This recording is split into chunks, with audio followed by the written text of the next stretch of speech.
Saya masuk ke dalam, lalu saya baca.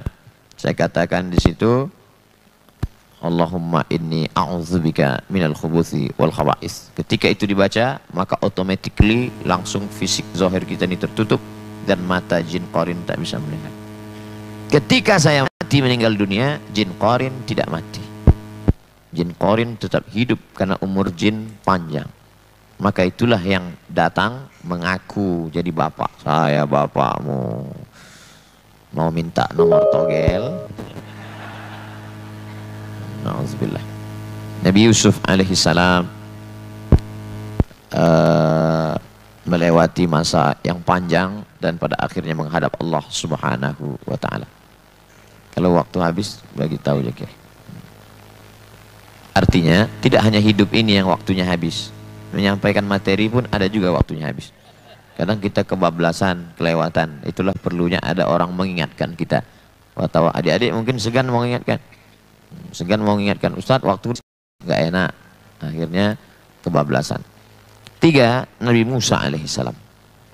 Faja'ahu malakul mauti. Datanglah malaikat maut menjumpai Nabi Musa. Lalu kemudian apa kata malaikat maut itu? Nabi Musa bertanya kepada dia. Faqala lahu Musa, menyampaikan maksud Nabi Musa bertanya. Fa'abalaghahu, menyampaikan maksud mereka. Nabi Musa alaihissalam bertanya. Faqala lahu Musa, thummal maut, mati. Nabi Musa bertanya lagi. Thummal maut, apakah ma minhu buddun, apakah mati itu mati? Kata malaikat menjawab. La, tidak boleh tidak, mesti, la budda, mesti, tak boleh tidak, mesti. Qamdi lima umirta bihi walakin da'ni fa'adkhulu ila ummi. Sebelum aku mati, biarkanlah aku bertemu dengan ibuku. Jangan mati sebelum minta maaf kepada ibu. Jangan mati sebelum mohon maaf kepada ibu, karena 9 bulan 10 hari kau masuk ke dalam perutnya. Banyak orang-orang sukses yang merantau di Jakarta, di Bandung, ketika sukses diwawancarai. Siapa orang yang paling berjasa dalam kehidupan Anda? Ketika saya kuliah di Bandung dulu. Apa jasa dia? Saya numpang di kamar kosnya 3 bulan. 3 bulan kamar kosnya kau tumpang, kau merasa berjasa. Tapi ada orang yang kau tumpang bukan kamar kosnya, tapi relung perutnya 9 bulan 10 hari. Tapi kau tak pernah merasa dia berjasa dalam hidupmu. Air dari badannya 2 tahun kau minum, tapi kau tidak pernah merasa itu jasa. Maka oleh sebab itu ibu.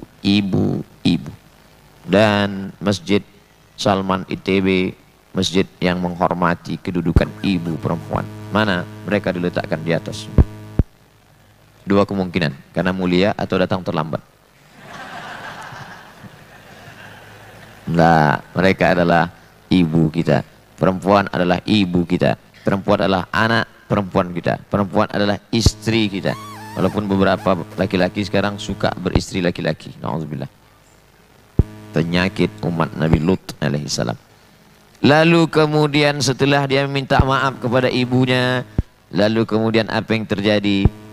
Nabi Musa alaihissalam itu wajahnya berkilau cahaya. Selalu ditutupnya wajahnya.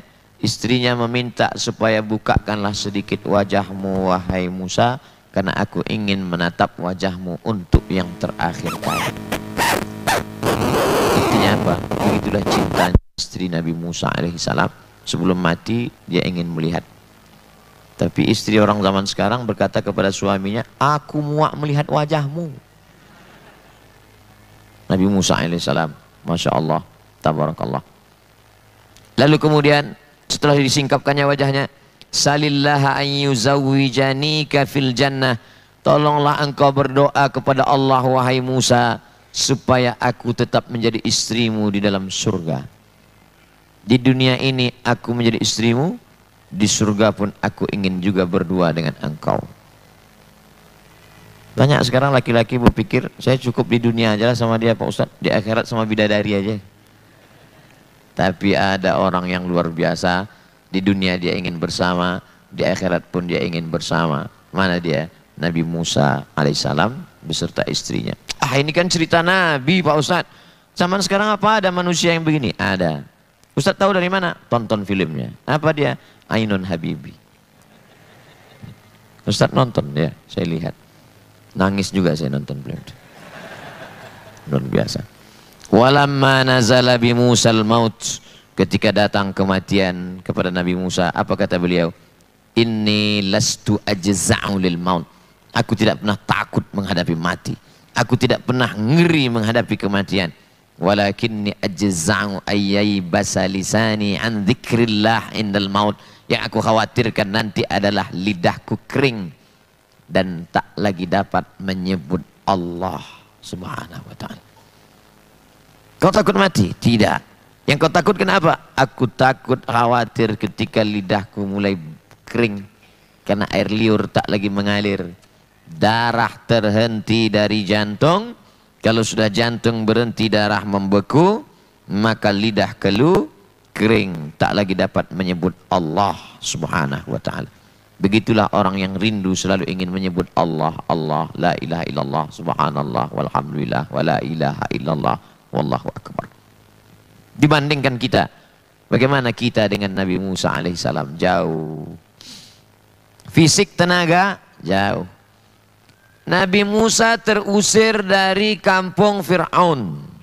Sampai ke tempat pengambilan air, dia lihat ada antrian panjang. Nabi Musa heran, kenapa orang antri panjang sekali? Ternyata ada sumur tua tempat air, batu bergelinding dari atas menutup pintu gua. Tutup. Kami 30 orang menggeser pintu ini Musa, tapi tidak bisa terbuka. Nabi Musa sendiri saja menggeser terbuka. Ternyata tenaga Nabi Musa 30 tenaga laki-laki yang perkasa. Kita bandingkan kekuatan kita. Orang yang sekuat itu fisiknya tetap juga khawatir menghadapi kematian. Dan dikhawatirkannya hanya lidahnya tak dapat menyebut nama Allah. Tenaga 30 laki-laki yang gagah perkasa tak bisa menyelamatkan lidah yang kering, tak dapat menyebut nama Allah. Hai yang berotot perkasa, keluar dari tempat bodybuilding. Dulu saya termasuk orang yang merasa kecil hati melihat pria berotot-otot. Saya kok kurus ya, saya kok kecil. Tapi setelah saya dapat berita, rupanya banyak yang homo. Wah, setelah itu aku memang kurus tapi jantan.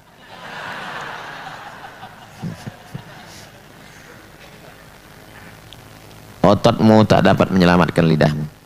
Yang dapat menyelamatkan lidahmu hanya istiqamah. Maka bertemanlah dengan teman yang istiqamah mengingatkan kita zikir. Bertemanlah dalam satu grup yang mengingatkan kita kalau kita lalai. Bertemanlah dengan komunitas-komunitas yang mengingatkan kita kalau kita lupa. Hadirilah baca buku, diskusi, lokakarya, seminar yang kira-kira dia membuat kita takut kepada Allah Subhanahu wa taala. Adapun yang melalaikan, tinggalkan. Kalau pacaran yang mengingatkan kepada Allah, Pak Ustaz? Tadi subuh jam 3 dia miss call saya. Apa namanya? Tahajud call. Ini pacaran syariah Ustaz. Manggilnya aja ya Abi ya Umi. Abi, Umi.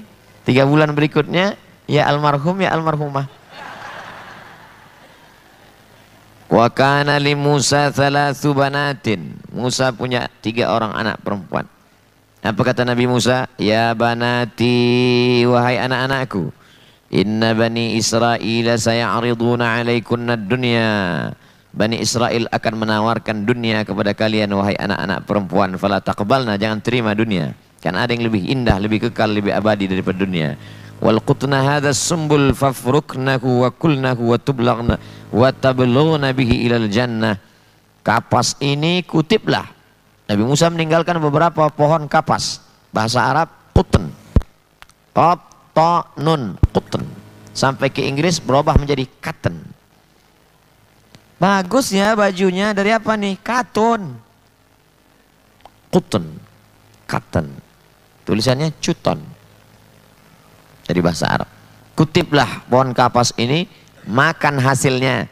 lebih baik makan hasil haram dari mengutip pohon kapas daripada engkau menjual kehormatanmu demi untuk mendapatkan dunia. Akhirnya engkau wahai perempuan menjadi perempuan yang menyuapkan hasil haram ke mulut anak-anaknya. Kalau kita lihat orang yang berkesan dalam kehidupan Musa, ada 3 perempuan. Yang pertama ibunya, sebelum mati dia minta maaf. Yang kedua istrinya, sebelum mati ingin melihat wajahnya karena cintanya dan ingin tetap bersamanya di surga. Yang ketiga anak-anak perempuannya, dia pesankan supaya makanlah dari hasil tangan mengutip kapas, kecil, ringan, tapi halal, lebih baik di hadapan Allah Subhanahu wa taala. Wa tablughna bihi ilal jannah, itu yang akan menyampaikan kalian kepada surga Allah Subhanahu wa taala. Renungan buat kita, ibu perempuan, istri perempuan, anak perempuan. Selamatkah ketiga-tiganya ini dalam kehidupan kita? Yang bisa menjawabnya bagaimana nanti ketika kita akan mati sakratul maut. Mudah-mudahan ketiga-tiga orang ini menjadi orang yang kita hadapi dalam keadaan tenang menjelang kematian insyaallah. Nabi Muhammad sallallahu alaihi wasallam. Nabi itu biasanya iktikafnya 10 hari. Tapi tahun itu aneh, iktikafnya 20 hari. Sudah ada tanda-tanda. Ramadan biasanya 10 hari, tapi tahun itu 20 hari. Syawal, Zulqa'dah, Zulhijjah. Bulan Zulhijjah mulai lagi kelihatan. Dia tidak haji selama di kota Makkah. Tapi pada tahun itu bulan Zulhijjah dia haji. Dan pada saat menyembelih onta, dia sembelih onta berjumlah 63 ekor.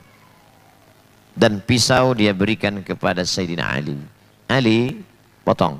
Ali memotong 37 ekor. Sahabat tidak ada yang ngeh. Kenapa berhenti pada angka 63?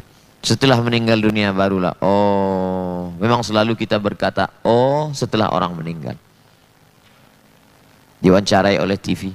Ada tanda-tandanya kemarin temanmu itu sebelum meninggal, iya, pagi itu dia ngajak saya makan lontong dan dia yang bayar. Selama ini saya terus yang bayar. Oh, rupanya tanda-tanda. Kita selalu berkata, oh, setelah terjadi. Sebelum itu kita tidak pernah menangkap ada signal-signal, ada tanda-tanda. Biasanya 10 hari, tiba-tiba 20 hari. Biasanya tidak haji, tiba-tiba berangkat haji. Dan pada saat memotong 63 ekor. Rupanya dia ingin setiap tahun dia tetap memotong 1 ekor 1 tahun, 1 ekor 1 tahun. Adik-adik yang sekarang berumur 23 tahun, mudah-mudahan nanti diberikan Allah rezeki pada saat usia 30 tahun kalian berkurban 30 ekor sapi. Yang nggak bilang amin 30 ekor kambing. Artinya apa? Kaya raya. Lalu kemudian Nabi SAW mengeluarkan satu statement kata-kata. Apa kata beliau? Innila adri la'alli la alqakum ba'da ami hadha.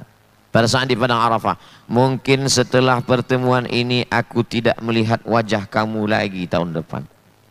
Ada tanda-tanda dia akan kembali menghadap Allah Subhanahu wa taala. Lalu kemudian pada saat melontar jumrah, keluar lagi statement beliau. Apa kata beliau di jumrah Aqabah? Ada jumrah ula, ada jumrah wusta, ada jumrah Aqabah. Khudhu anni manasikakum fala'alli la ahujju ba'da ami hadha. Perhatikan ibadah haji ini baik-baik karena mungkin tahun depan kita tidak haji lagi. Orang tidak menyangka ini akan berakhir. Lalu kemudian pula tepat pada awal bulan Safar beliau pergi ke Bukit Uhud. Naik dia. Di Bukit Uhud, di antara Bukit Uhud dengan Jabal Rumat, Rami pemanah. Rumat para pemanah. Ada 70 pemanah dari atas. Dan di antara Jabal Rumat dengan Bukit Uhud itu, disitulah makam syuhada Uhud. Sayyidus syuhada, induk pemimpin para syuhada.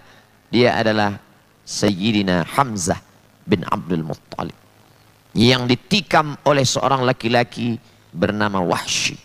Wahsy mengaku setelah masuk Islam, hazzaztu hirbati, aku ambil tombak pendek. Tombak pendek aku ambil, aku tusukkan ke tengkuk Hamzah, setelah itu aku goncang-goncangkan. Maaf, keluar ujung tombak itu di sela paha, kedua paha Hamzah. Lalu aku gunting telinganya, aku tusuk dengan jarum, aku beri rantai telinganya, hidungnya, telinganya, gunting dijadikan liontin, buah rantai. Lalu mereka berteriak, mana itu Hamzah, mana singa Allah, mana Asadullah. Begitulah kejamnya mereka. Makanya dalam kitab sirah disebut muthilat bihi. Muthilat bahasa Arabnya, bahasa Inggris muthilat, mutilation. Hamzah bin Abdul Muttalib meninggal dalam keadaan dimutilasi. Bajunya robek, disingkap Nabi jubahnya, ternyata jantungnya sudah diambil oleh Hindun. Hindun dendam, nanti kalau Hamzah mati aku akan mengunyah jantungnya hidup-hidup. Dendam kesumat. Dan sampai menjelang Nabi meninggal. Peristiwa itu terjadi tahun ketiga. 4, 5, 6, 7, 8, 9, 10 Nabi ziarah ke makam syuhada Uhud. Makanya orang-orang yang mengerti sejarah Uhud, pada saat dia umrah, menetes air matanya di tempat Uhud itu, karena dia mengenang sejarah itu. Tapi adik-adik nanti coba lihat umrah pas lagi di Uhud, orang bukan sibuk dengan foto. Teman-teman, kita sedang di Uhud ini. Iya, nggak tahu dia ceritanya. Oleh sebab itu kita perlu tahu, ngerti dulu apa yang terjadi di balik itu.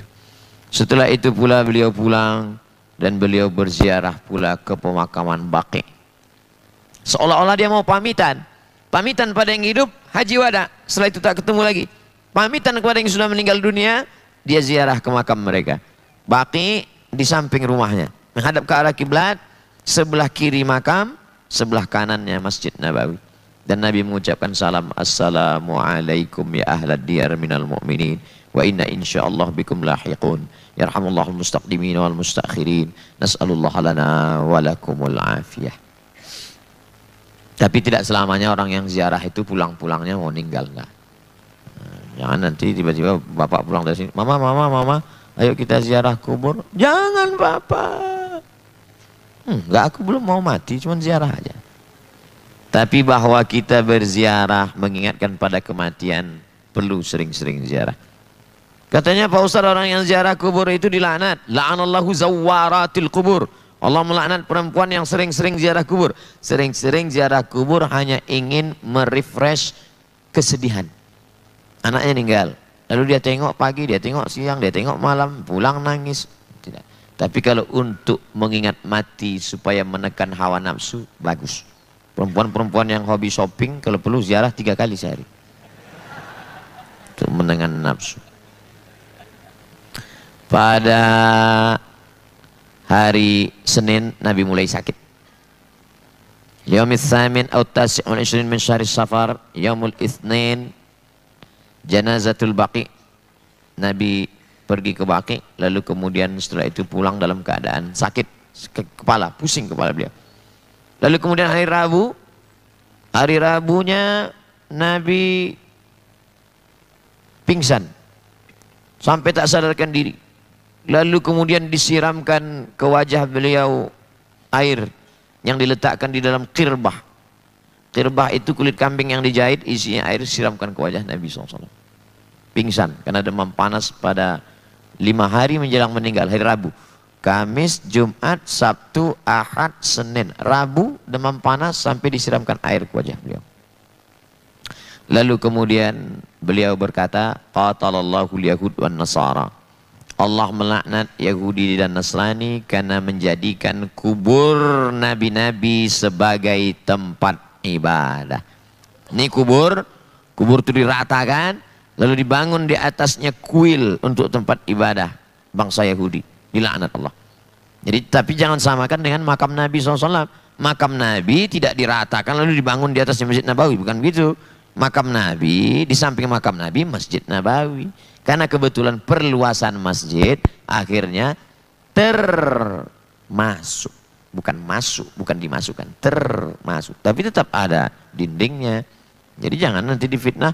Betul ya ucapan Nabi dulu bahwa Allah melaknat umat ini karena menjadikan makam Nabi sebagai tempat ibadah. Tidak ada orang sholat di atas makam Nabi, tidak ada. Jangan nanti Abdul Somad meninggal lalu makamnya diratakan, lalu dibuat di atas masjid, Masjid As-Sawadiyah. Haram hukumnya sholat di situ. Karena kata Nabi SAW, la taj'alu, jangan kamu jadikan kubur itu sebagai tempat ibadah. Nabi naik ke atas mimbar. 5 hari menjelang meninggal, hari Rabu, Nabi naik ke atas mimbar. Man kuntu jalattu lahu zahran, siapa yang pundaknya pernah aku cambuk, ini pundakku, silakan balas.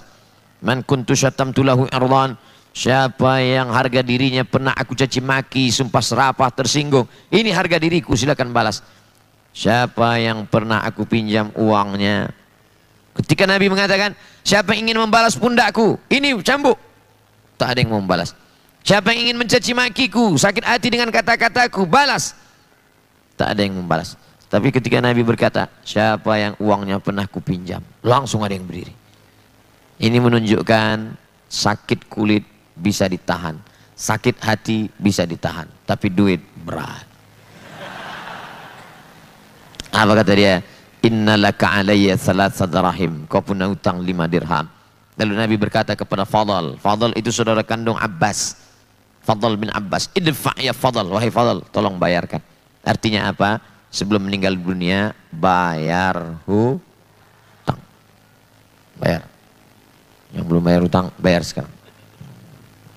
Saya sekaligus nyindir yang punya hutang sama saya, bayar sekarang.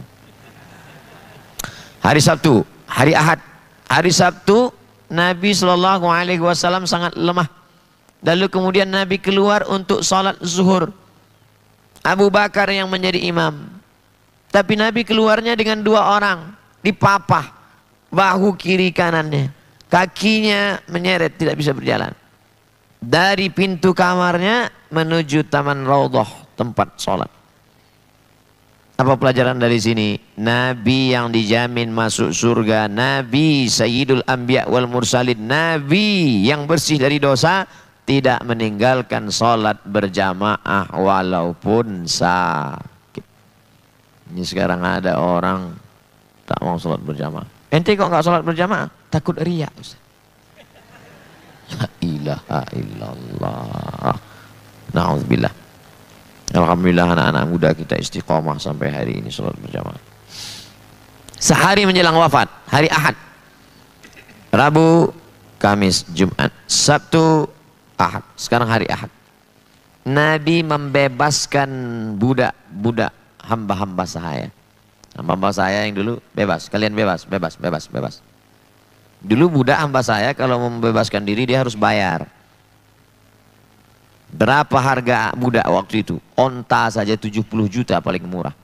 Itu pun onta-onta yang udah pensiun lah. Apalagi budak hamba saya, paling tidak 100 juta satu orang. Tapi hari itu Nabi mengatakan, ente bebas, ente bebas, kamu bebas, kamu bebas. Bebas, bebas, bebas. Sehari menjelang meninggal, Nabi membebaskan hamba saya. Lalu kemudian Nabi bersedekah 7 dinar. 1 dinar mata uang zaman Nabi, perak dirham, emas dinar. 1 dinar beratnya 4,25 gram. Lalu Nabi bersedekah 7 dinar. Jadi 1 keping uang Nabi itu 4,25 gram, 2,5 juta sekarang. 7 dinar ada pada dia, dia sedekahkan. Habis semua. Lalu kemudian Nabi memberikan aslihatahu, senjatanya. Panah, tombak, pedang, baju besi, lalu dia sedekahkan semua. Wa fil lail, pada waktu malam, Nabi SAW berkata kepada Aisyah, arsalan Aisyah tu bimisbahi amra'atan minan nisa wa qalat aqtiri lana fi misbahina fi min uqqatina saman. Tolong berikan minyak untuk lampu ini untuk penerang di waktu malam. Lalu diteteskanlah minyak ke lampu itu supaya terang malam itu. Dan Rasul SAW baju besinya, Nabi punya baju besi tergadai di tangan seorang Yahudi. Dan hari yang terakhir Nabi SAW menghembuskan nafas yang terakhir pangkuan Sayyidatuna Aisyah radhiyallahu anha. Sebelum itu ada Fatimah. Nabi berbisik ke telinga Fatimah, Fatimah menangis. Nabi berbisik sekali lagi, Fatimah tersenyum. Kenapa engkau tersenyum wahai Fatimah? Ditanya oleh Aisyah. Nanti aku ceritakan.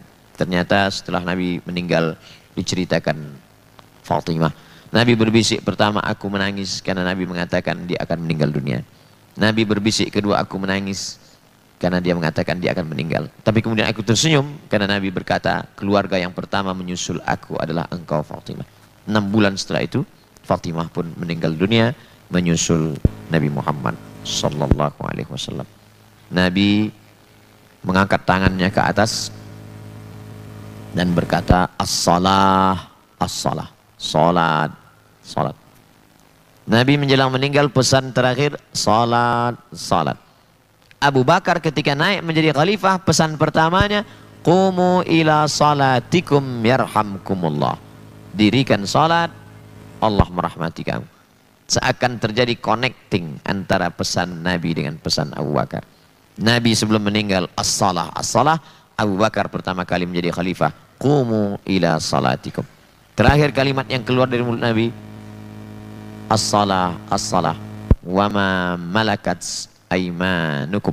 Lalu kemudian puncaknya adalah terakhir sekali, maka Nabi mengatakan, Allahumma ar-rafiqil a'la. Allahumma, diulangnya 3 kali. Allahumma ar-rafiqil a'la. Allahumma, ya Allah, ar-rafiqil a'la, sertakan aku bersama mereka. Allahumma ar-rafiqil a'la, ya Allah, sertakan aku bersama mereka, bersama orang-orang yang nabiyin, para nabi, siddiqin, orang benar, syuhada, orang yang mati syahid, salihin, dan orang-orang yang soleh. Mudah-mudahan kita juga akan bersama dengan Allahumma ar-rafiqil a'la. Amin ya rabbal alamin. Itulah yang dapat saya sampaikan pada kesempatan kali ini, sampai pada Nabi Muhammad sallallahu alaihi wasallam. Selanjutnya saya kembalikan kepada Al-Mukarram Al-Ustaz Dr. Yedi Purwanto hafizahullah.